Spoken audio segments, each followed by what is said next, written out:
Picture this: you're sitting nervously in a sterile room. A stranger across the table asks you to tell me about yourself. Your palms sweat, your mind races. This is a job interview, one of the most nerve-wracking experiences in modern life. But here's the kicker: this ritual, a staple of hiring processes worldwide, is almost pointless. Research shows interviews are barely better than random selection at predicting job performance. Yes, you heard that right. All those hours spent perfecting your answers, choosing the right outfit, and rehearsing your smile might be for naught. It's as if we're rolling dice to choose our future colleagues. Yet, time and again, organizations rely on interviews like they're a magic bullet. It's absurd when you think about it. Why do we place so much faith in a process that offers so little in return? Act 2: The Evidence. Let's dig into the data. A study published in the journal Personnel Psychology found that traditional interviews predict job performance with a correlation of just 0.3. That's only slightly better than flipping a coin. Yet, about 80% of employers still use interviews as a primary selection tool. Why? Historical inertia, for one. Interviews have been a staple since the early 20th century. Thomas Edison reportedly interviewed hundreds of candidates with bizarre questions. He believed unconventional queries revealed the true nature of a person. But this method lacks scientific backing. Dr. Frank Schmidt, a pioneer in industrial organizational psychology, argues that cognitive ability tests and structured assessments outperform traditional interviews. Schmidt's meta-analysis reviewed 85 years of research. It concluded that interviews are among the least effective predictors of job success. Yet, here we are, clinging to them like a security blanket.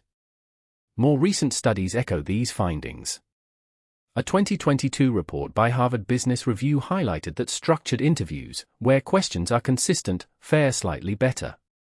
However, they're still not bulletproof. The illusion of control is comforting, but it's just that, an illusion. Act 3: The Deep Dive. So, why do interviews persist despite their flaws? Part of it is tradition. Organizations are reluctant to abandon familiar practices. There's also the human element. Interviews allow us to get a feel for someone. It's an intuitive process, yet deeply flawed. Bias seeps in, consciously or unconsciously. We favor those who are similar to us, disregarding actual competence. This is known as the similarity attraction effect. Additionally, interviews serve as a rite of passage. They filter out those unwilling to navigate the gauntlet. From the employer's perspective, interviews also create an illusion of due diligence. They tick a box of perceived thoroughness. But who benefits from this charade? Certainly not the candidates, who endure anxiety-inducing scrutiny. Not the employers either, who might miss out on talent due to flawed assessments. Perhaps consulting firms profit from perpetuating complex hiring systems. Or career coaching services, helping candidates ace interviews. It's a cycle of reliance on ineffective norms. The system sustains itself, feeding off its own inefficiency. Act 4: The Emotional Beat. Let's bring this theory into the real world. Meet Jane, a talented software developer. She's been on the job hunt for 6 months. Despite her skills, she's been rejected after every interview. Jane's experience is not unique. Many face this demoralizing cycle. They prepare tirelessly, only to be judged on moments of nervousness or awkwardness. Consider John, a manager who hired a charming candidate after a stellar interview.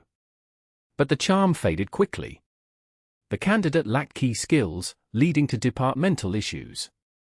The cost of these misjudgments is high. For the candidate, it's emotional and financial turmoil. For the employer, it's wasted resources and lost productivity. Interviews can also perpetuate inequality. Studies show that minorities face bias, consciously or unconsciously, during interviews. This widens the diversity gap in workplaces. For every Jane or John, there are hundreds more whose stories go untold. The emotional toll is immense. It's a process that, at best, is flawed, and at worst, harmful. Act 5: The Verdict. So, what's the alternative? How do we fix this broken system? First, embrace evidence-based practices. Implement cognitive and skill-based assessments. They predict performance more reliably. Use structured interviews to reduce bias. Technology offers new solutions, too.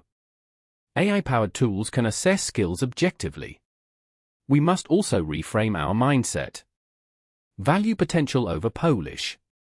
Someone's qualifications shouldn't hinge on how well they answer what is your greatest weakness. Encourage diversity by training interviews to recognize and mitigate bias. Companies like Google have led the way by using data-driven hiring models. They've moved beyond traditional methods. It's time we did the same. This call to action isn't just for HR departments. It's for job seekers, too. Demand better. Advocate for processes that evaluate real potential. The current system doesn't make sense. It's time for change. Let's replace the senseless with the sensible. Let's create a future where hiring truly reflects ability, not just interview performance.